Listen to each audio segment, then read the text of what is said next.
All right, let's talk about information. We are swimming in it. We have these amazing little rectangles in our pockets that connect us to pretty much all of human knowledge. Want to know the capital of Burkina Faso? Boom! Ouagadougou. Need a recipe for sourdough bread? You've got thousands in seconds. This access is incredible, a genuine marvel of modern technology. But here's the catch, the little twist you didn't see coming. For every verifiable fact, there are a dozen falsehoods dressed up to look just as convincing. The internet doesn't have a truth filter. It's a vast, chaotic library where the fantasy novels are shelved right next to the science textbooks, and they all look the same. The problem is, we treat this fire hose of data like it's all coming from a trusted source. We see a headline, a shocking statistic, or a dramatic video, and our first instinct isn't skepticism, it's acceptance. Our brains are designed to take shortcuts, and it's much easier to believe something than to spend the energy questioning it. Think about it. Our ancestors didn't need to fact-check if a rustle in the bushes was a saber-toothed tiger. They just ran. In today's digital jungle, that same instinct to react first and think later gets us into a lot of trouble. We've gone from running from tigers to sharing memes about them without checking if they even exist. So, we're living in a paradox. We have more access to factual information than any other generation in history, yet we might be more susceptible to misinformation than ever before. It's a classic case of quantity over quality. The sheer volume of content makes it impossible to vet everything we see. We're constantly bombarded with news alerts, social media posts, and forwarded messages from well-meaning relatives. Each one demands our attention and a sliver of our belief. And because we're only human, we often give it without asking the most important question. Says who? This creates the perfect environment for myths to thrive. It's like a petri dish for falsehoods. A rumor that might have died out in a small town a century ago can now circle the globe in a matter of hours. The myth doesn't even have to be particularly clever or believable. It just needs to be sticky enough to get shared. And once it's out there, mingling with actual facts, it becomes incredibly difficult to contain.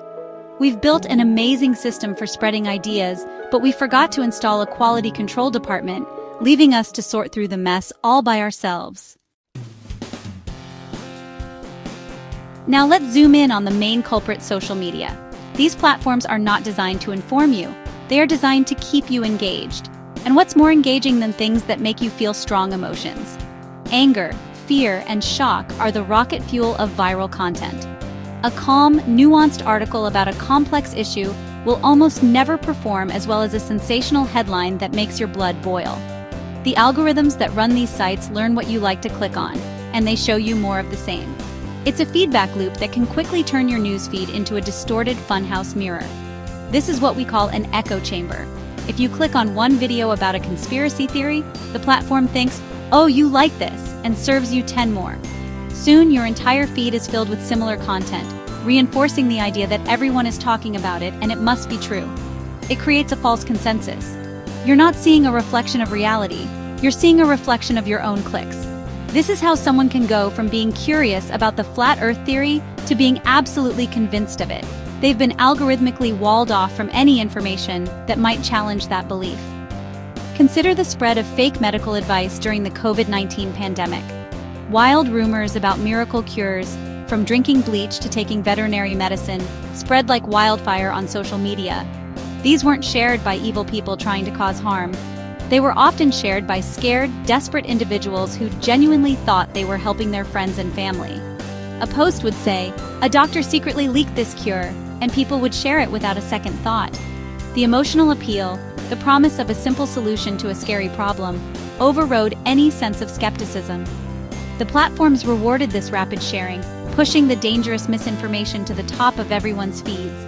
News outlets, both traditional and online, can also get caught up in this cycle. In the race for clicks and views, sensationalism often wins. A headline might technically be true, but be incredibly misleading. Or a story might be based on a single, unverified source simply because it's dramatic and guaranteed to get attention. Once a story is out there, other outlets might pick it up, and before you know it, a piece of misinformation is being reported as fact across multiple platforms. This gives it a veneer of credibility that it doesn't deserve, making the lie that much harder to debunk. So why are our brains so easily fooled? It's not because we're dumb. It's because our brains are wired with some very specific and very exploitable cognitive biases. The biggest one is called confirmation bias. This is our brain's tendency to favor information that confirms our existing beliefs or theories. It feels good to be right. When we see an article that aligns with what we already think, our brain gives us a little hit of dopamine, a reward for being so smart. We are biochemically programmed to seek out agreement and avoid disagreement. This leads to a fascinating and frustrating phenomenon. When presented with two pieces of information, one that supports our view and one that challenges it, we don't weigh them equally. We scrutinize the challenging information with intense skepticism, looking for any flaw, no matter how small. Meanwhile, we accept the confirming information with little to no critical thought. It's like being a defense attorney for our own ideas and a harsh prosecutor for everyone else's. This is why arguing with someone who holds a deeply entrenched false belief can feel like talking to a brick wall. Their brain is actively working to protect that belief. Then there's cognitive dissonance. This is the mental discomfort we feel when we hold two conflicting beliefs, or when new information clashes with our worldview. To resolve this discomfort, we have to do one of two things: change our belief or reject the new information. Guess which one is easier? Rejecting the information, of course.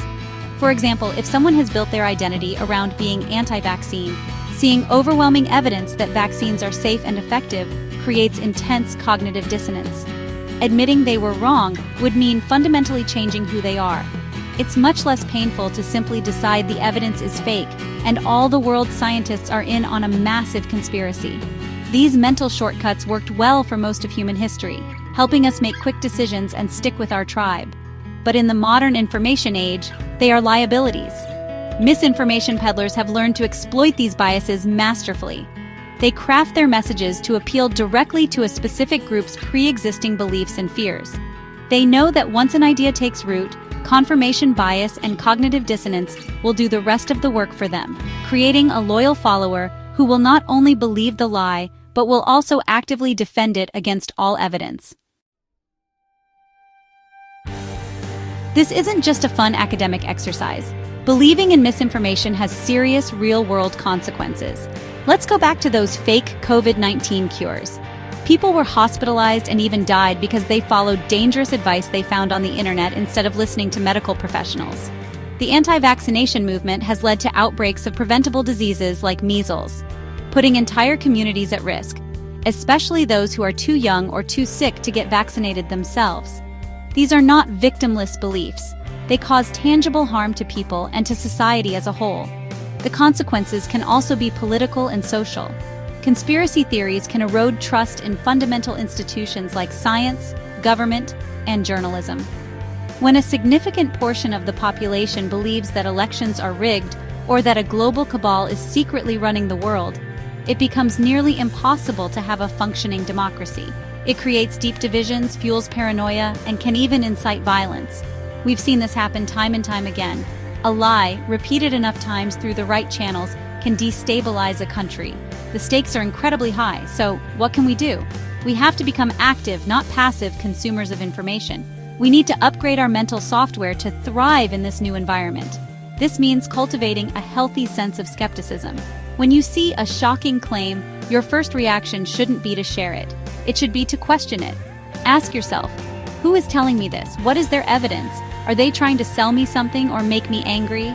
Taking just a few moments to pause and think can be the most powerful tool you have against misinformation. The next step is to actually do the work of fact-checking. It's easier than you think. Use trusted fact-checking websites. Do a quick search to see if reputable news organizations are reporting the same thing. Look at the original source of the information, not just the meme that summarized it. And most importantly, be willing to be wrong. It's okay to change your mind when presented with new evidence. In fact, it's a sign of intelligence. I encourage you to try it. The next time you see a wild story, investigate it. Share what you find in the comments below. Let's start a conversation about how we can all get a little bit smarter together.